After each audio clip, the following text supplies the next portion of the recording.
All right, let's unpack this plan. Bring in now Chief Economist at the Agricultural Business Chamber of South Africa in Wandile Sihlobo, who joins us via our video link. Great to have you on the program, sir. Thanks very much indeed for your time. 10 years to bring this disease under control might sound like a long time for people who perhaps don't follow these details as closely as you do. How bad is it looking? And this is difficult. And I think when people say we are in crisis, they are not exaggerating that.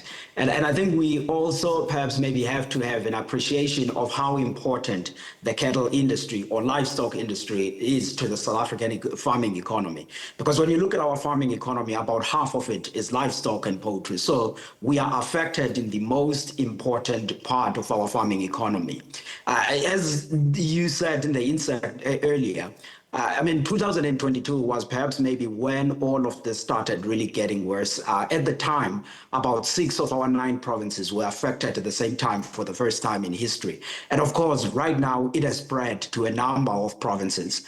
And this presents then challenges for both the commercial farmers, but also those that are small scale and medium scale farmers, because it means then that the auctions that would typically take place and they would sell their livestock in, those have dried up in a number of provinces. So that is putting a lot of financial pressure on the farmers. But I think the most important thing then is about how fast can we be in rolling out this vaccine. And I think all of the details that were unveiled yesterday, they promise that at least we can get some bit of some momentum on ensuring that we interrupt this transmission, because at the moment it is quite challenging for the farming sector. Yeah, we're told some of those vaccines are being procured from Botswana and Turkey. We'll speak a bit more about the strategy, but just to understand the problem a bit better, it sounds to me that the problem gradually got worse over time. And John Steenhuisen in yesterday's briefing suggesting that lapses in biosecurity measures are partly to blame.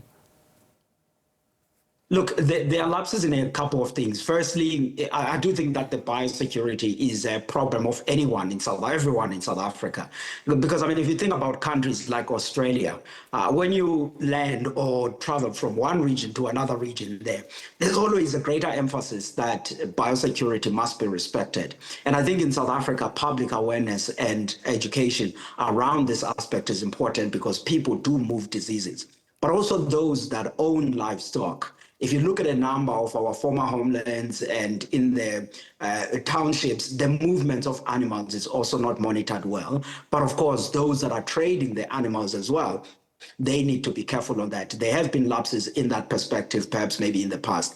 The second aspect is also the fact that in the past in South Africa, we had the capability to actually produce the foot and mouth vaccine at the Agricultural Research Council, as well as at the OBP. But we lost that capacity.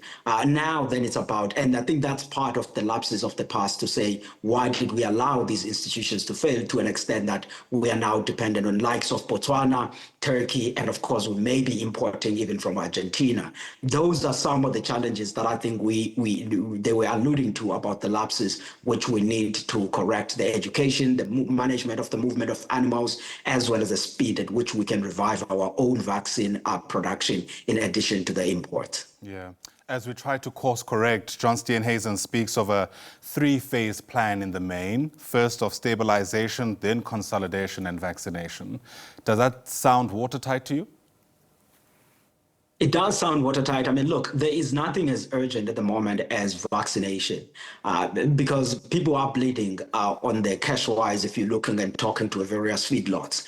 So, and you remember, this has interrupted also South Africa's long-term plans. We had this strategy of saying we want to be one of the important stakeholders in the beef exports in the world market. And for some time, we began seeing momentum on the beef exports to the Middle East and the other regions. But as always, when you have some of these diseases, you then are kicked out of the export markets temporarily for a certain period. And that's what exactly is happening now.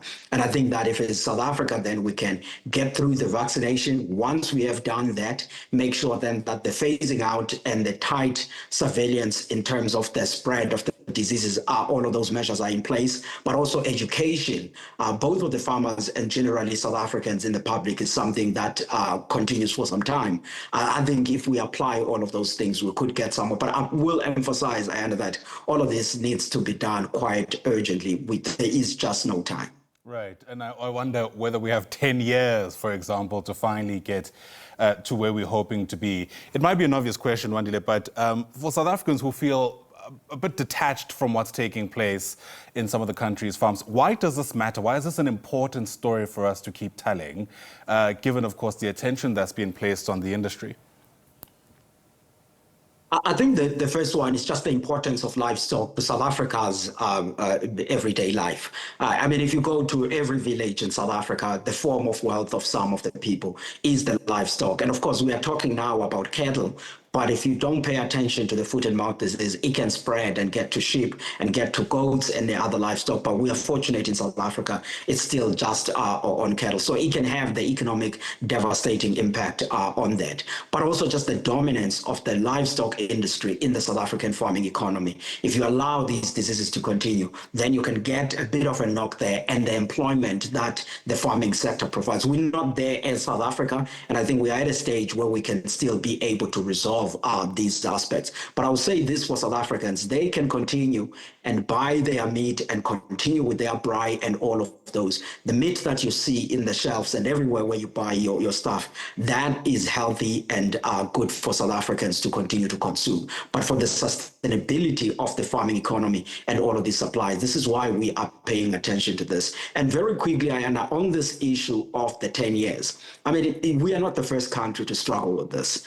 The South Americans, Argentinians, and the others have struggled with this. And the 10 years is not the time frame that we need to vaccinate. It's the time frame that we need to vaccinate, monitor, vaccinate again until we regain the status of being a clean country where there are no new outbreaks of the diseases. But we have to make sure that the majority of our herd, at least 80%, we can be able to get through it this year. And we are talking here about a total of around 12 million cattle that we actually need to be vaccinating, while at the same time putting measures in place to ensure that this doesn't cross to the small stock, which is sheep and goats, and it remains within the cattle, and in the cattle industry we make the inroads on that. And I think that's a big picture of why this story is so important, and we have to be paying attention to it.